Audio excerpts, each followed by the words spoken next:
প্রত্যেকটা নারী পুরুষের সকালবেলায় ঘুম থেকে উঠে যে কর্মগুলো করা দরকার, এই কর্মগুলো যদি কেউ করে, গ্যারান্টি রইল তার সংসার থেকে কোনোদিনই তাদের অর্থের অভাব হবে না, কোনোদিন তাদের সংসারে অমঙ্গল অকল্যাণ হবে না আমার গোবিন্দের কৃপায়। সকালবেলায় ঘুম থেকে উঠে সর্বপ্রথম নারী পুরুষদের বাছি বিছানায় বসে, যে বিছানায় শয়ন করেছে সেই বিছানায় বসে সেই বিছানার ভেতরে নিজের হাত দর্শন করা দরকার। নিজের হাত দর্শন করে নিজের বাড়ির ইষ্টদেব কিংবা দেবীকে প্রণাম করে গুরুদেবের দেওয়া বীজ মন্ত্র পাঠ করতে হয়। হ্যাঁ, আপনি বাসি বিছানায় বসেই বীজ মন্ত্র পাঠ করতে পারবেন, কোনো অপরাধ নেই। গুরুদেবের বীজ মন্ত্র পাঠ করে নারী পুরুষ বসুমাতাকে প্রণাম করতে হয়। বসুমাতাকে প্রণাম করে নারীরা সর্বপ্রথম বিছানা থেকে বাম পাটা মাটিতে রাখবে এবং পুরুষ যারা ডান পাটা মাটিতে রাখবে এবং বিছানা থেকে মাটিতে নেমে সর্বপ্রথম মন্দিরে যেতে হবে। মন্দিরে গিয়ে ভগবানকে প্রণাম করতে হবে। ভগবানকে প্রণাম করে যদি কোনো মানুষ প্রত্যেকদিন সকালবেলায় ঘুম থেকে উঠে তার মা বাবাকে প্রণাম করতে পারে, তার জীবন থেকে সমস্ত দুর্ভোগ অশান্তি জ্বালা যন্ত্রণা চলে যাবে। যদি মা বাবা বেঁচে না থাকে কি করবে? তারও উপায় আছে। মা বাবার নাম স্মরণ করে প্রণাম করবে, নিজের পূর্বপুরুষদের স্মরণ করে প্রণাম করবে। দেখবে তোমার জীবন থেকে সমস্ত জ্বালা চলে যাবে, সমস্ত অশান্তি চলে যাবে, তোমার সংসারে মঙ্গল হবে। এমনি করে সকালবেলায় ঘুম থেকে উঠে নিজের ইষ্টদেব দেবীকে প্রণাম করি, মাতা পিতাকে প্রণাম করে, নিজের স্বামীকে প্রণাম করে, যদি ঠাকুর মন্দিরে গিয়ে ঠাকুরকে প্রণাম করে দর্শন করে যদি তুলসী বৃক্ষকে দর্শন করতে পারো, তুলসী বৃক্ষের কাছে মনের কথা বলতে পারো, তোমার সমস্ত মনোবাসনা পূর্ণ হয়ে যায়। শুধু তাই নয় গো, সকালবেলায় যদি কোনো নারী কোনো পুরুষ স্নান করতে পারে তার পরমায়ু বৃদ্ধি হয়।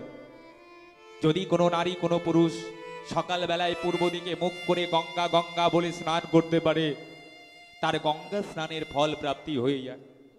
এমনিভাবে স্নান করে নারীরা যদি রন্ধনশালায় রন্ধন করতে গিয়ে নিজের রান্নাঘরটা ভালো করে পরিষ্কার পরিচ্ছন্ন করে মা অন্নপূর্ণার নাম করে ওই রন্ধনশালায় গিয়ে ওই রান্না করার হাঁড়িতে বা হাত দিয়ে এক মুষ্ট চাল নিবেদন করে, ওই হাঁড়ির চাল, ওই হাঁড়ির ভাত, ওই হাঁড়ির অন্ন খেয়ে পুরুষের মঙ্গল হয়, আর সেই বাড়িতে কোনোদিন অভাব অনাটন আসে না। এবং শুনে নাও, মায়েরা রন্ধন করে কখনো নিজেরা আগে সেবা করতে নেই। যদি কোনো নারী রন্ধন করে পুরুষকে সেবা দেবার আগে নিজে সেবা করে, তাহলে সেই সংসারে কিন্তু কোনোদিন কল্যাণ হয় না, সেই সংসারে কিন্তু কোনোদিন উন্নতি হয় না। কেমন মা? দ্রৌপদী সূর্যের কাছ থেকে একটা পাত্র পেয়েছিল, সেই পাত্রটার নাম হলো অক্ষয় পাত্র।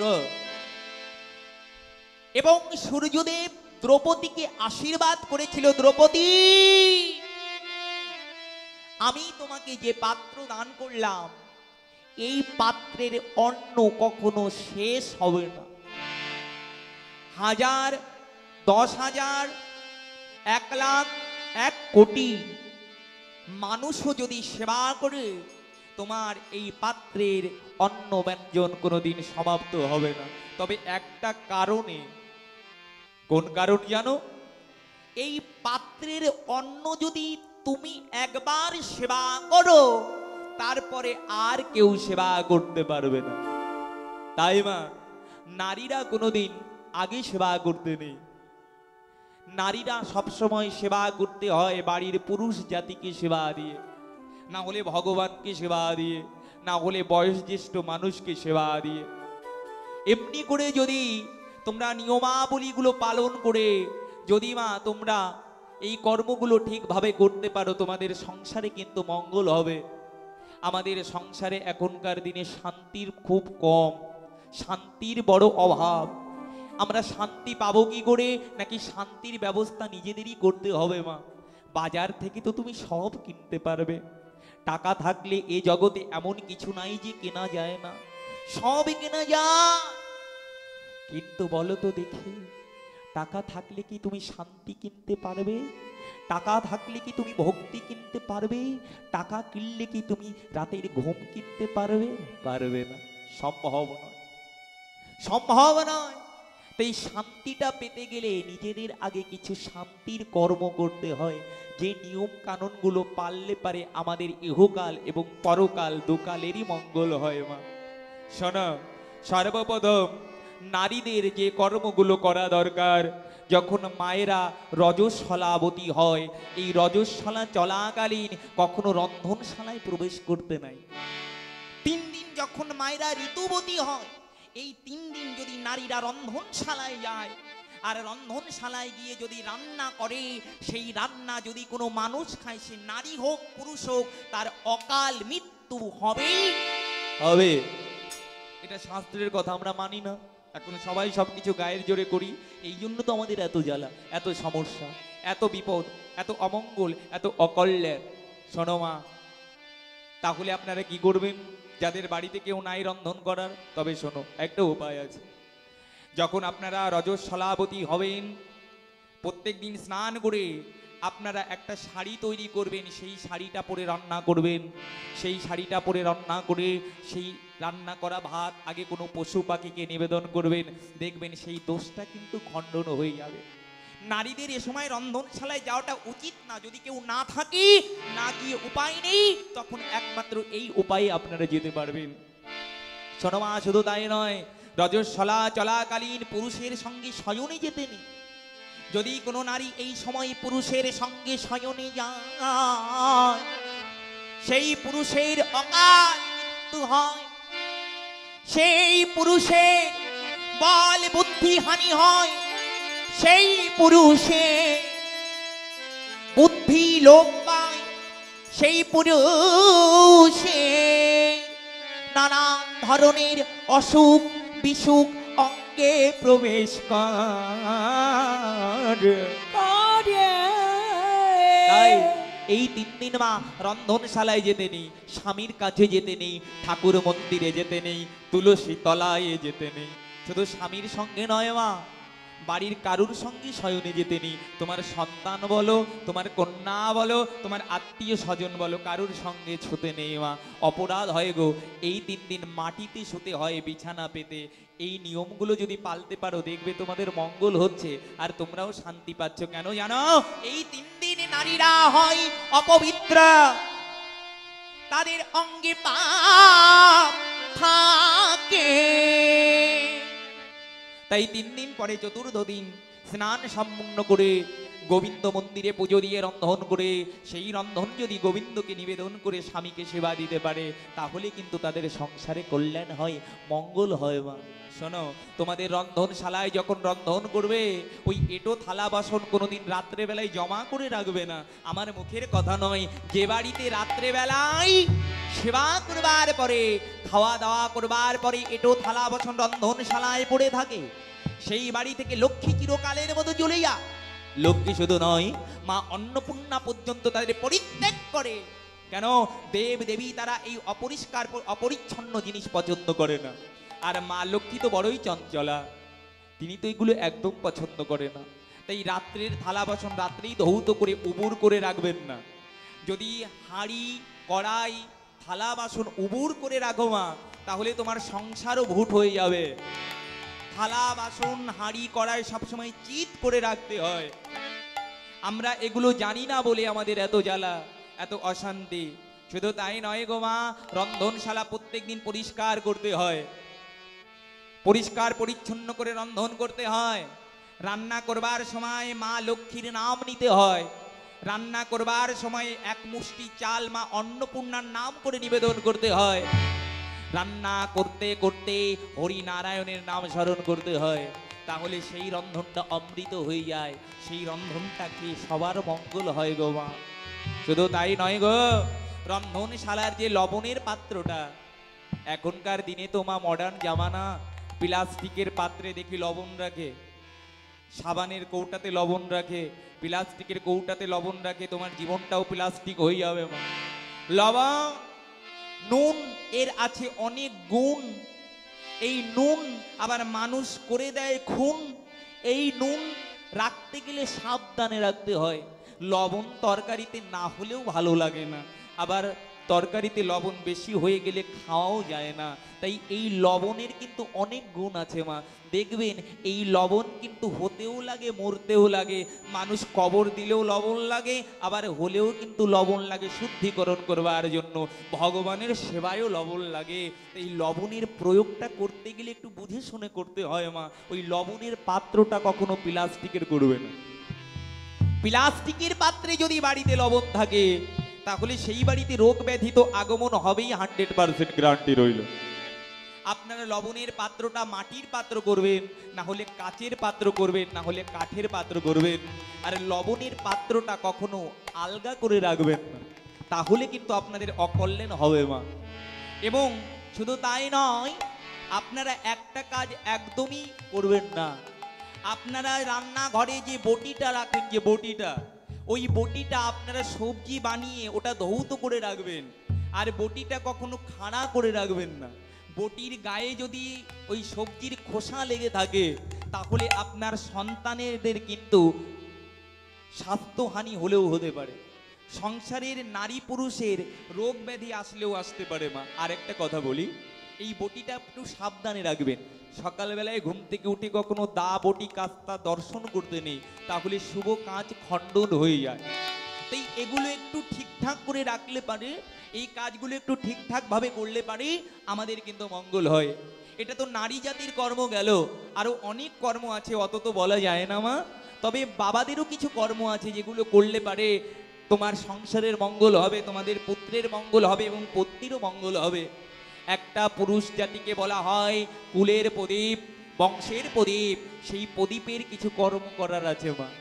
যদি কোনো বাড়ির পুরুষ কৃষ্ণ ভক্ত হয়, যদি কোনো বাড়ির পুরুষ হরি ভক্ত হয়, যদি কোনো বাড়ির পুরুষ গলায় তুলসীর মালা ধারণ করে, যদি কোনো বাড়ির পুরুষ বৈষ্ণব হয়, সৎ হয়, প্রসাদ ভোগী হয়, যদি কোনো বাড়ির পুরুষ সাত্বিক হয় মা, সেই পুরুষের গুণে তার পত্নীর কি হয় জানো? শুনে নাও। যদি কোনো বাড়ির ছেলে কৃষ্ণ ভক্ত হয়, হরি ভক্ত হয়, সেই ছেলের সঙ্গে যে নারীর বিবাহ হয়, সেই নারীর যদি পূর্বজন্মে কোনো পাপ থাকে, সেই পাপ ক্ষয় হয়ে যায়। শুধু তাই নয়, সেই নারীর মৃত্যুর পরে আর জন্ম হয় না, সে আমার গোবিন্দের চরণ পেয়ে যায়, চরণ পেয়ে যায়। বাড়ির ছেলেরা যদি সকালবেলায় ঘুম থেকে উঠে কৃষ্ণ নাম হরি নাম করে, সৎকর্ম করে, মা বাবাকে প্রণাম করে, পত্নীকে সম্মান করে, গুরুজনকে সম্মান করে, তুলসী বৃক্ষে জল দান করে, সূর্যকে প্রণাম করে এবং সৎ কর্ম করে, সৎ কথা বলে, নেশা ভাঙ করে না, খারাপ কাজ করে না, সেই পুরুষকে দর্শন করলে পারে সকলের মঙ্গল হয়, এই জগতের মঙ্গল হয়, এই সমাজের মঙ্গল হয় মা। তাই আপনাদের ছেলের গলায় একটা তুলসীর মালা ধারণ করাবেন। কেন? তুলসীর মালা যদি কোনো মানুষের গলায় থাকে, তার বজ্রঘাতে মৃত্যু হয় না, হবে না, হতে পারে না। তবে একটা কথা বলি, শুধু বজ্রঘাতে মৃত্যু নয়, যদি কোনো মানুষের গলায় তুলসীর মালা থাকে, তার সর্পঘাত করলেও, সর্পঘাতটাকে করলেও তার মৃত্যু হবে না। ওমা, আবার অনেক সময় হয়েও যেতে পারে, যদি তোমার পূর্বজন্মের কোনো অভিশাপ থাকে, সেটা তুলসী তোমাকে খণ্ডন করাতে পারবে না। কিন্তু যদি ভুল করে যদি তুমি সাপের গায়ে পা দাও, ওমা, সাপের গায়ে তুমি ভুল করে আর জেনে আর না জেনে পা দাও, সাপ কিন্তু ছোবল মারবে। কিন্তু যদি গলায় তুলসীর মালা থাকে, কিন্তু ওই সাপ ছোবল মারলেও তোমার মৃত্যু হবে না, তুমি বেঁচে যাবে। আর যদি মৃত্যু হয়, তাহলে বুঝতে হবে পূর্ব জন্মের তোমার কর্মফল। শোনো মা, তাহলে গলায় তুলসীর মালা নিলে কি হয়? অকাল মৃত্যু হয় না, অঙ্গে কুষ্ঠ ব্যাধি হয় না। তুলসীর মালা গলায় নিলে ভবজ্বালা চলে যা। ভগবান তুলসীর মালা গলায় দিলে পাটে প্রত্যেক দিন গঙ্গা স্নানের ফল পাওয়া যায়। শোনো, তুলসীর মালা নিয়ে যদি কেউ মৃত্যুবরণ করে তাহলে তার নরকে যেতে হয় না, সে বৈকুণ্ঠবাসী হয়, সে হরির চরণ পায়, সে আমার গোবিন্দের চরণ পায়। গোবিন্দের চরণ পায়। তা যদি কে সকাল বেলা উঠে নিয়ে গোবিন্দকে দর্শন করে গোবিন্দের নাম নিয়ে সকালবেলায় ঘুম থেকে উঠে যদি কেউ গোবিন্দকে দর্শন করে প্রণাম করে 7টা তুলসী পাতা সেবা করতে পারে, তার কৃষ্ণ ভক্তি প্রাপ্তি হয়। ওগো মা, বাড়ির সন্তান কৃষ্ণ ভক্ত হলে তার 14 কুল কেন উদ্ধার হয়? এটা আমার মুখের কথা নয় গো। একদিন আমার নিমাই পণ্ডিতকে তার মা সচিরানী ডেকে ডেকে বলছে, নিমাই, ওরে নিমা, যা বাবা, তুই গয়াতে গিয়ে একটু পিণ্ড দান করে আয় বাবা। নিমাই আমার বলছে, কেন মা, গয়াতে পিণ্ড দান করলে কি হবে? ওরে পাগল, গয়াতে পিণ্ড দান করলে তোর বাবার আত্মা মুক্তি পাবে, তোর বাবা যে স্বর্গবাসী হবে রে খোকা। ভগবান আমার বলে উঠলেন, ও মা, গয়াতে পিণ্ড দান করলে বাবার আত্মা মুক্তি পাবে কিনা আমি জানি না। গয়াতে পিণ্ড দান করলে বাবা যদি স্বর্গবাসী হবে, শোনো মা, আমি শাস্ত্র অধ্যয়ন করে জেনেছি, যদি কোনো ঘরের ছেলে কৃষ্ণ ভক্ত হয় তারে গয়ায় যেতে হয় না, তারে কাশীতে যেতে হয় না, তারে বৃন্দাবন যেতে হয় না, তারে মথুরায় যেতে হয় না। ওই কৃষ্ণ ভক্তের সন্তানের সুকৃতির ফলে তার 1 কুল নয়, তার 2 কুল নয় মা, তার 14 কুল এমনিতেই স্বর্গবাসী হয়ে যায়। তাই মা, তোমাদের ঘরের ছেলেকে যদি কৃষ্ণ ভক্ত করাতে পারো, তাই তো গৌর হরি কি এমনিতে কৃষ্ণ কৃষ্ণ বলে কেঁদেছে, এমনিতে কাঁদে নাই, সবাইকে ডেকে ডেকে বলেছে, তোমরা কাঁদো, তোমরা কাঁদো, কৃষ্ণ কৃষ্ণ বলে এ জগতে কৃষ্ণ ছাড়া আর কেহ না, এ জগতে হরি নাম ছাড়া আর কিছু না, হরি নাম ছাড়া আর কিছু না। এই মাটির দেহ মাটি হবে, পুড়ে হবে ছাই, এ দেহ পচা দেহ, গৌরব কিসের ভাই, এ দেহ পচা দেহ, গৌরব কিসের ভাই, তোমার মাটির দেহ মাটি হবে, পুড়ে হবে ছাই, এ দেহ পচা দেহ, গৌরব কিসের ভাই।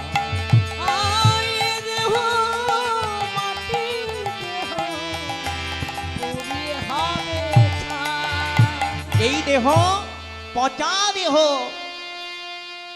একদিন পচে গলে মাটিতে মিশে যাবে, হয়তো চিতার আগুনে পুড়ে ছাই হবে।